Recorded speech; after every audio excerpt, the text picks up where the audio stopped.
미국 정부는 이스라엘을 지원하기 위해 항모전단을 이동 배치하고 전투기 편대를 늘리기로 했습니다. 이스라엘이 원하는 모든 것을 지원하겠다고 바이든 대통령이 밝힌 직후 신속한 지원책이 나온 겁니다.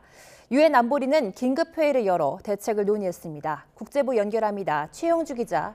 네, 국제부입니다. 네, 미국이 이스라엘 지원에 빠르게 나섰군요. 네, 미국 정부가 반격에 나선 이스라엘을 지원하기 위해 항모전단을 이동 배치하고 군 장비 등을 제공한다고 로이드 오스틴 국방부 장관이 발표했습니다.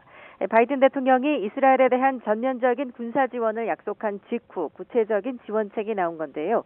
오스틴 장관은 우선 제럴드 포르 항모전단의 동지중해 이동을 명령했습니다. 항모전단은 항공모함인 제럴드 포드함, 순양함인 노르망디함, 구축함인 토마스 허드너함 등으로 구성됐습니다. 2017년 공식 취역한 제럴드 포드함은 현존하는 항모 가운데 가장 큰 것으로 슈퍼 핵 항모로 불립니다. 이와 함께 F-35, F-15 등 영내의 전투기 편대를 증강하기 위한 조치도 이뤄졌습니다. 항모 전단의 전진 배치와 전투기 추가 전개 등은 하마스로 유입될 수 있는 무기를 차단하고 활동 감시를 위한 무력 시위로 분석되고 있습니다.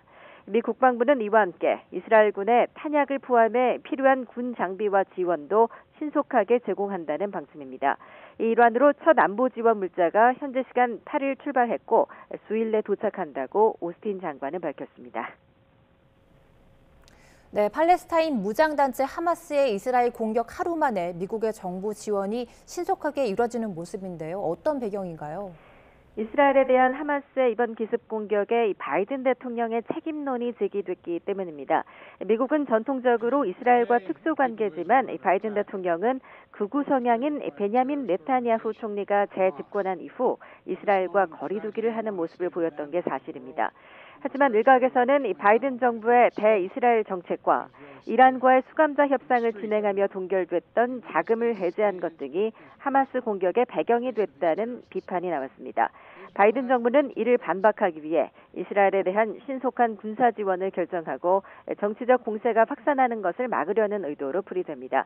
바이든 대통령은 전날에 이어 이날도 네타냐후 이스라엘 총리와 통화하고 지원을 거듭 약속했습니다. 두 정상은 특히 이날 통화에서 하마스가 일가족 전체와 노인, 어린아이 등을 인질로 납치한 것 등에 대해 논의하기도 했습니다. 인질 문제도 국제사회가 우려하는 부분인데요. 하마스가 현재 100명 넘는 인질을 붙잡고 있다고 주장했다고요? 네, 팔레스타인 무장단체 하마스가 이스라엘에 대한 공격으로 100명이 넘는 인질을 붙잡고 있다고 현지 시간 8일 주장했습니다. 하마스 고위 인사인 무사부 마르주크는 이날 아랍어 매체 알가즈에 이같이 말했다고 AP통신이 전했습니다. 같은 날 팔레스타인의 또 다른 무장 세력인 이슬라믹 지하드는 가자 지구에 30명 이상의 이스라엘인을 억류하고 있다고 밝혔다고 로이터 통신이 전하기도 했는데요.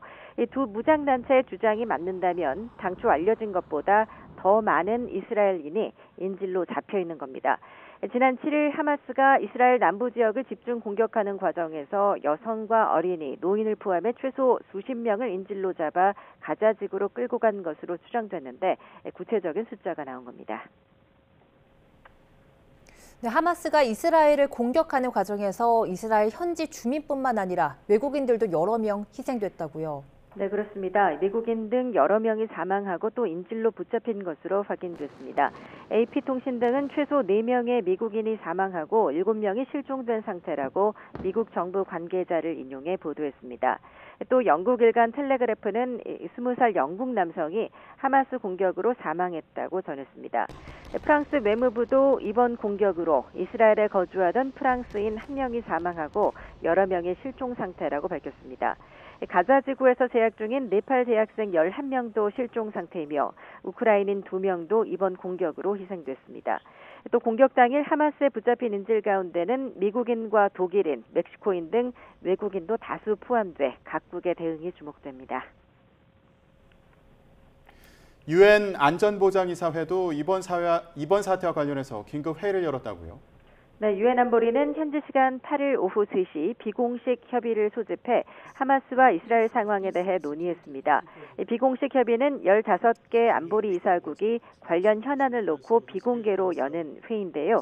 미국과 중국을 포함한 이사국들은 모두 하마스가 저지른 극악무도한 테러 공격을 규탄할 것을 요구했다고 AP통신이 전했습니다.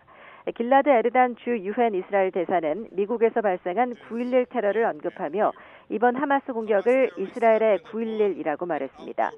우리나라는 안보리 이사국은 아니지만 내년 안보리 비상임 이사국 진출을 앞두고 이달부터 옵서버 자격으로 비공식 협의에 참석했습니다. 지금까지 국제부에서 전해드렸습니다.